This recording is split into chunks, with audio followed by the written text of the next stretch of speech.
Today we're going to be talking about one of the newer 5-star characters, and one that is a little bit tricky to actually use in an effective way.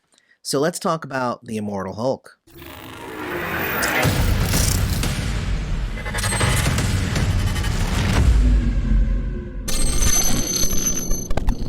Hey everybody, welcome back to MPQ Mastery, where we teach you to destroy more gems. And I'm bringing you a character profile here for the Immortal Hulk, 5-star character, immensely powerful, but has the drawback of kind of killing his own team. And it's something that I've heard a lot of people talk about in my comments and also on the forums and Reddits and everything, of just kind of almost being annoying in a way. But I have actually had some success using him, so I decided to go ahead and do a character profile for him. We'll go over his abilities, kind of talk about how they interact with each other, and then we'll discuss some characters that might go well or not well with him. And obviously, if you like videos like this, don't forget to hit like, subscribe to the channel, hit the bell notification so you always know when MPQ Mastery puts out a new video. They've been slightly sparser than I like recently, but that is due a lot to quarantine. Hopefully that will subside soon. Also, if you're interested, there's a link for checking out becoming a YouTube member down in the description.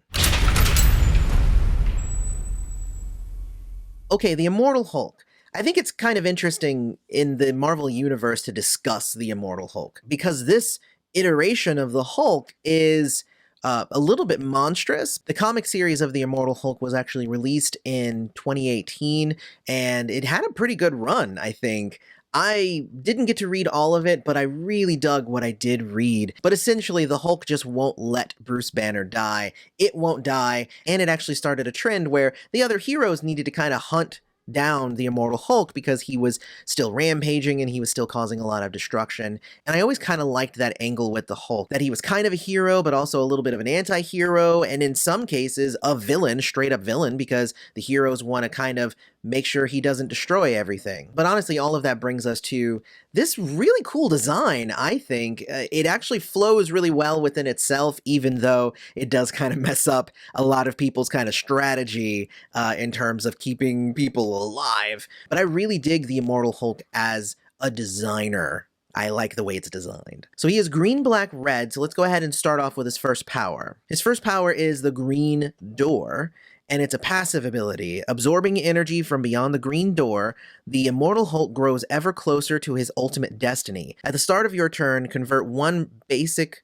random tile to green. Then, if there are at least 8 basic green tiles on the board, deal some damage to the enemy team and destroy 2 of those tiles. And I dig this power because it's convert 1 regardless of the level, and then it's also as long as there's 8, regardless of the level. The only thing that happens as you raise the rank of this power is it deals more damage. So as a damage dealer, the Immortal Hulk is pretty good, and it happens constantly, which I dig. And also, destroying those 2 tiles at the beginning of the round has the effect to create cascades, which obviously can cause more matches and more damage and whatnot. Then we have his black power, called What Does Kill Me. It's a passive ability too, a black passive. And it says death is but a frequent inconvenience. Whenever he makes a match, he deals himself damage. So when downed, if there are any non-downed enemies, the Immortal Hulk is revived with 5,890 health, deals 2,403 damage to his allies, and his base match damage is increased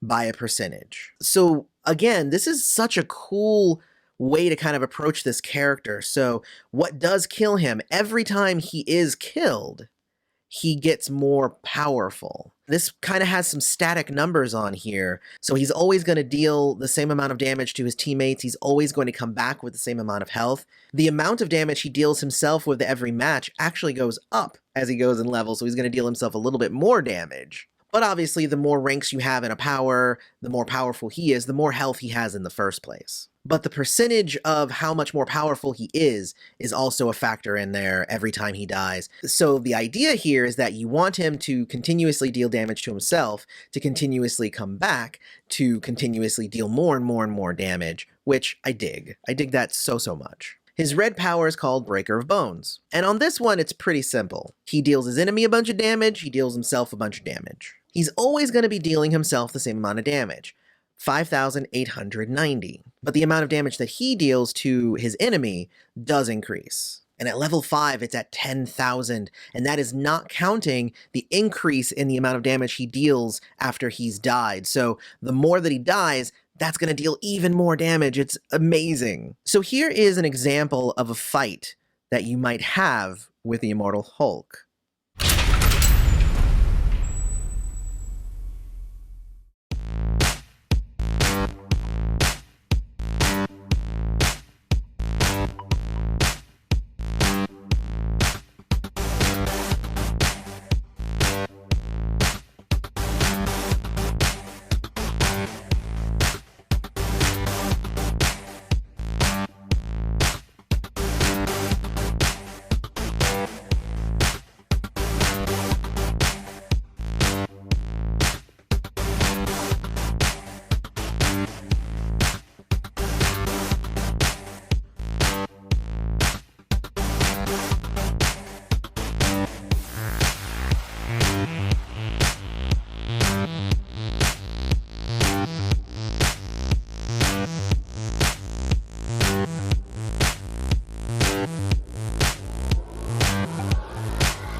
The strategy of playing the Immortal Hulk, a lot of this really, he is such an insulated kind of character. All his stuff works really well for him. Your job as the player is to team him up with people who have the ability to possibly not take as much damage or not get hurt as much or be able to stifle some of that damage or just not be there to get hit. I did try a couple of experiments, and for instance, Nightcrawler's ability to get out of the way of team attacks doesn't count for this. He definitely still gets hit, but there are a few characters that can benefit the Immortal Hulk. The first one is anybody who can go airborne, because they're still an active character, but when he comes back, he won't hurt them, which I think is actually an interesting loophole. So characters like Vulture, possibly Riri Williams, Captain Marvel, or anybody else who can kind of go airborne, have the ability to be on a team with the Immortal Hulk and not like have themselves drained. The other option would be to team him up only with other 5-stars, because the 5-star characters are going to have a whole lot of health. So if you team him up with a Jessica Jones or a Thanos or an Iceman, characters like this, you have the ability to be able to kind of circumvent, like, yeah, he's going to be whittling them down, but it's not like teaming him up with a 2-star where the first time he dies, he's going to kill, the character. Team them up with other characters that are comparable and just as powerful, so they'll take the hit, but they won't be a massive hit. The other strategy with playing this character would be to put him with people who heal themselves, either with an ability or passively.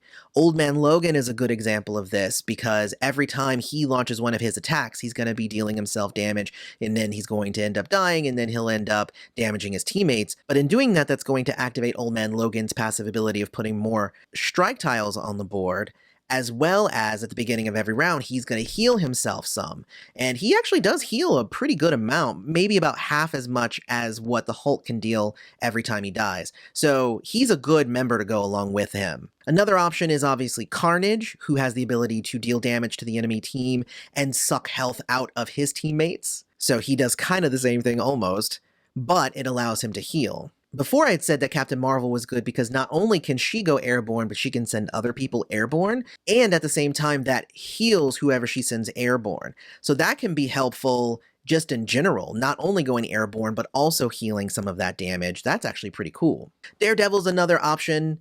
Daredevil, the 5-star Daredevil is also another option because he can heal himself. Once he's down a bit, he'll heal himself and again put more strike tiles on the board. So all of these kind of characters, these 5-star characters, are super, super helpful. Teaming the Immortal Hulk with anybody who's not a 5-star, there are some characters that do work pretty well, but I've actually been playing around with teaming him up with the 4-star Thanos, who at the beginning of a round puts more green on the board, and then you have the Hulk come in and he destroys the green. So the two of them work kind of well together.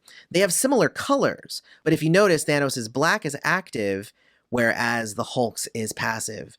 And you see his green is active, whereas the Hulk's is passive. So there's not much kind of decisions that have to be made. It's really just finding a good third for that group.